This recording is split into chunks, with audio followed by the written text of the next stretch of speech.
stiamo dialogando con l'unico candidato in campo che è Giovanni Manillo, però noi vogliamo farlo portando un programma. Il fatto che oggi venga Carlo Cottarelli dimostra anche la qualità della nostra proposta.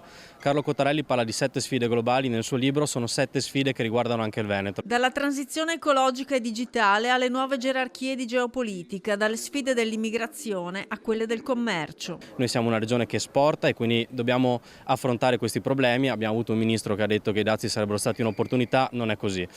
Dal Veneto stanno andando via 50.000 giovani in 10 anni, 50.000 giovani sono il sesto capoluogo, sono ingegneri, sono medici, sono economisti, sono persone che stanno creando ricchezza altrove, dobbiamo capire come riportarli. Trattenere i talenti è la sfida che si pone proprio Azione. Questo sarà il ruolo di Azione, cioè fare proposte per portare innovazione, portare una business school diciamo di livello regionale, un politecnico regionale, questo è quello che faremo, proposte non slogan.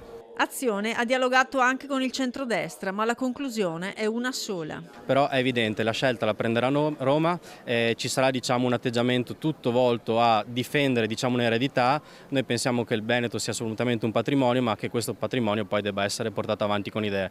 Di là vediamo soltanto in questo momento una sanguinosa lotta per l'eredità. Una destra al governo che non riesce nemmeno a trovare un giorno unico per le elezioni regionali e che fa arrabbiare il professor Cottarelli. Si mettessero d'accordo a fare tutte le regionali in un solo giorno sarebbe molto meglio, lo stesso varrebbe per i comuni, qui c'è un'elezione ogni mese ormai, questo anche toglie interesse nel dibattito politico purtroppo. Poi il professore ha intrattenuto una vera e propria folla accorsa a Palazzo dei 300 ad ascoltare uno sguardo alto e profondo sui problemi del mondo, facendo anche ridere i presenti, rivelando quale avrebbe dovuto essere il titolo del suo libro.